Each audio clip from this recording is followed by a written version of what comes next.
नमस्कार दोस्तों। पिछले डिस्कशन में मेंटल टफनेस एक पॉइंट उठाया गया था, जिसका बहुत डिटेल में मैंने जवाब नहीं दिया था। एंड आई जस्ट सेड कि ये एक कंट्रोलिंग एक्सरसाइज है जिसमें आप अपने इमोशंस को कंट्रोल करते हैं। So rather than emotions controlling you, you control your emotions. So the more your emotions are under your control, the more tougher you would be mentally. और जितना इमोशंस आपको कंट्रोल करेगा तो शायद मेंटली आप उतना फ्रेजाइल रहेंगे। थोड़ा सा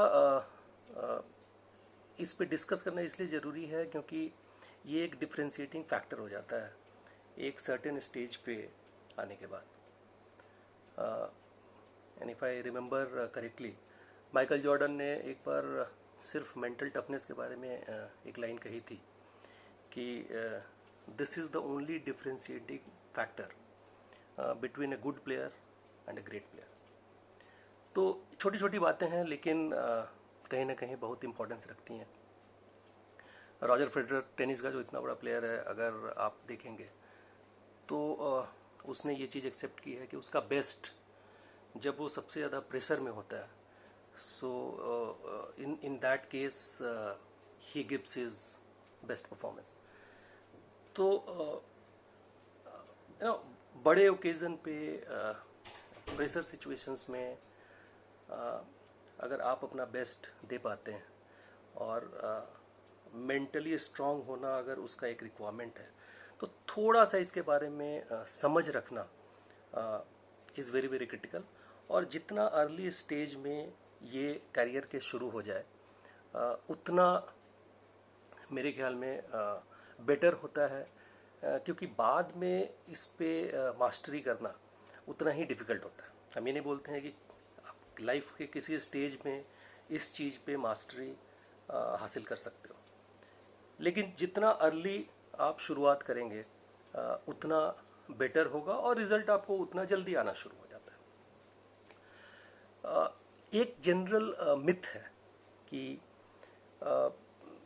जैसे कोई मेंटल टफनेस या मेंटली स्ट्रांग होने की बात होती है तो एक जनरल फीलिंग आता है कि क्या मैं मेंटली इल हूँ, क्या मैं मेंटली बीमार हूँ, क्या मैं मानसिक रूप से बीमार हूँ। अपने आप में इम्प्रूवमेंट लाने के लिए या हेल्थ फ्रंट पे अगर मुझे इम्प्रूव करना है तो उसके लिए बीमार होने की ज़रूरत नहीं है, ठीक है। सो ये जो सोच है कि मैं तभी मेंटली अपने आप को इम्प्रूव करने की कोशिश करूँगा, मेंटली स्ट्रांग होने की कोशिश करूँगा जब मुझे ऐसा लगेगा कि मैं मेंटली वीक हूँ या मैं मेंटली बीमार हूँ। So please don't be under this impression.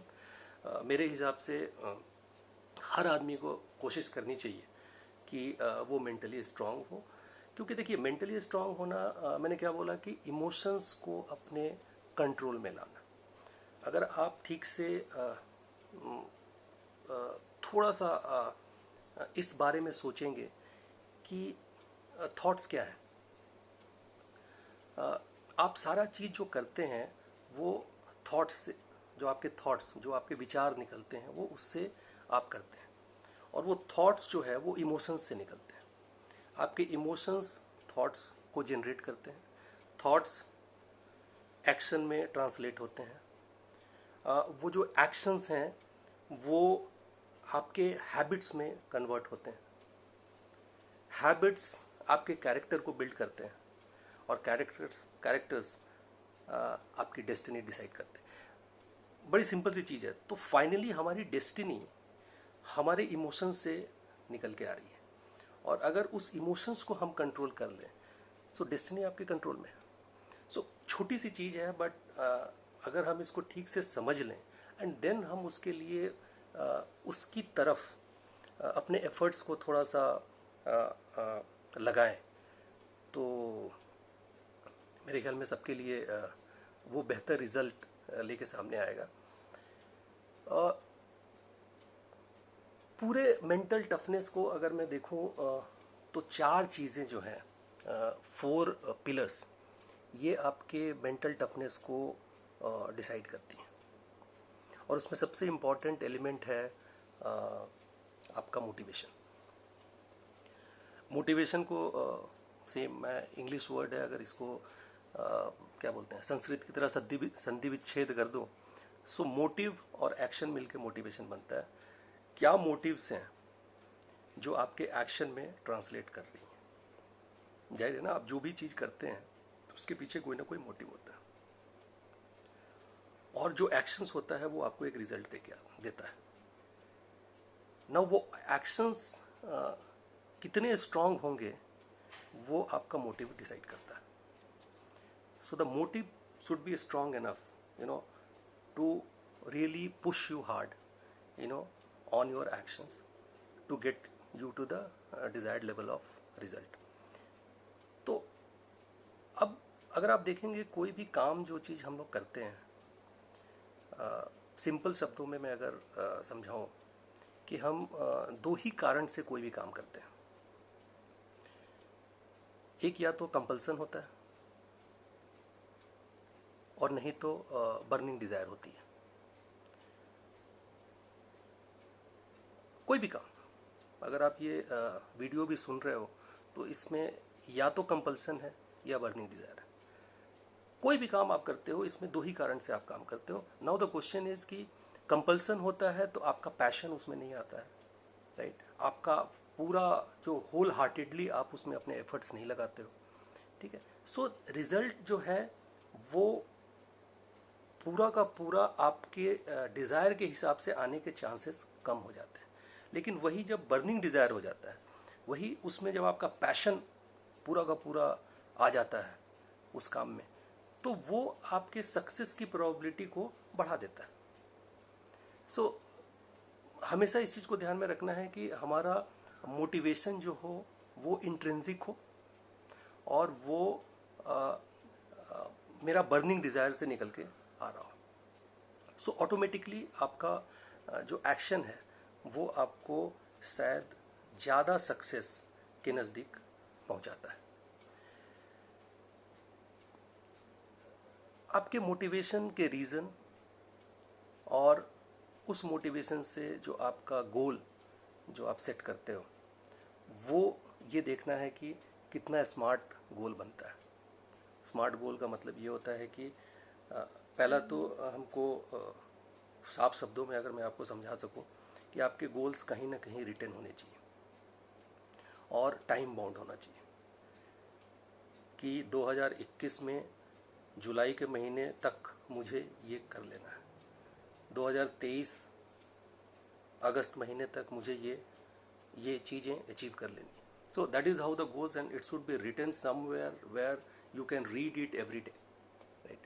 So goals should be very clearly written.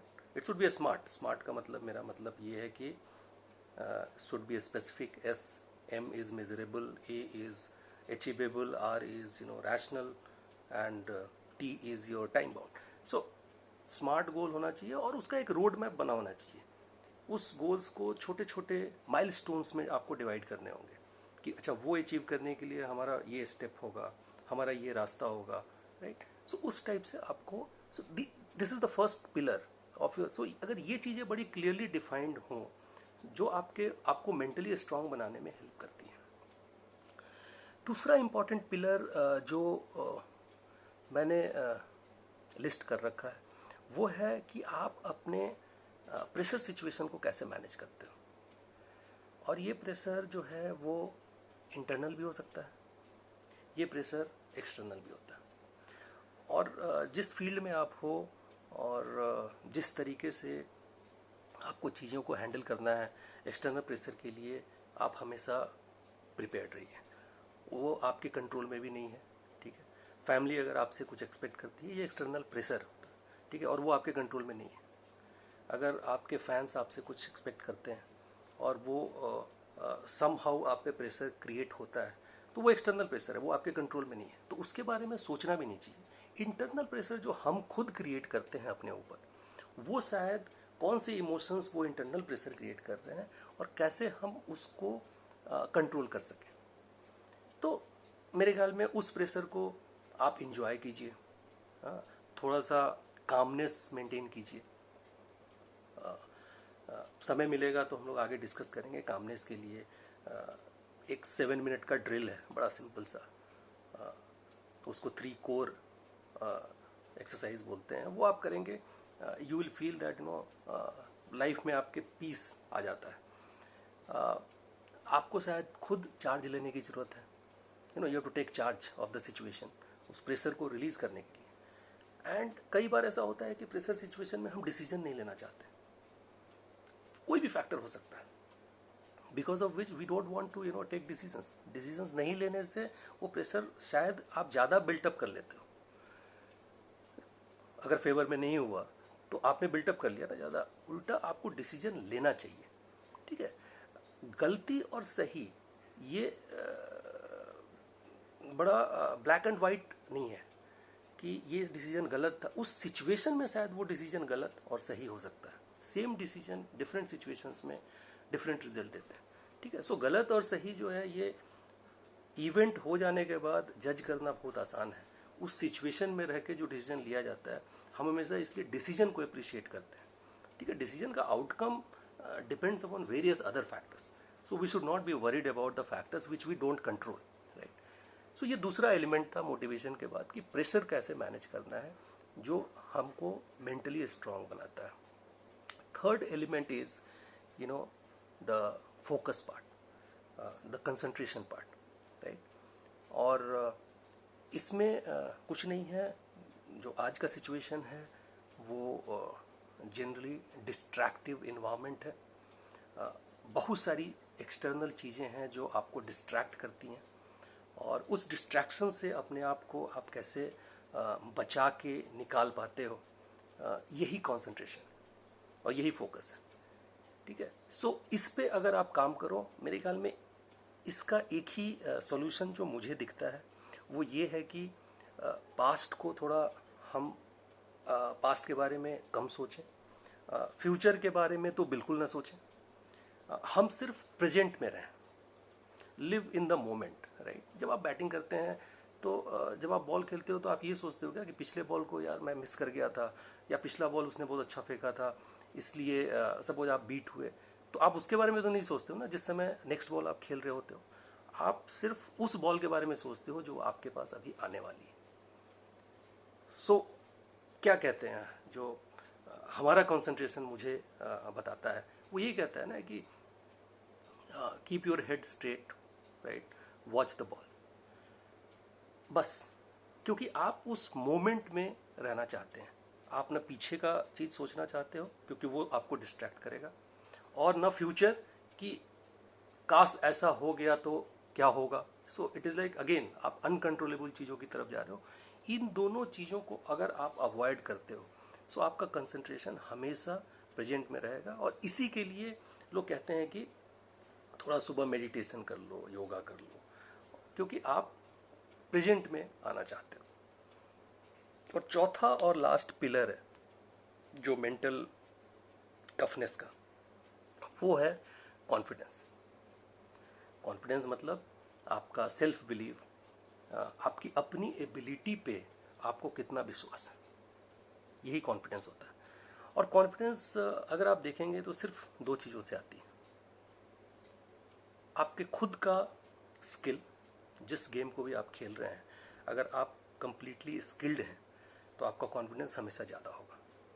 और दूसरा, एक्सपीरियंस के साथ भी आपका कॉन्फिडेंस बढ़ता है। तो अब जैसे कहा जाए कि Virat Kohli is a very confident player, he is a very confident cricketer, right.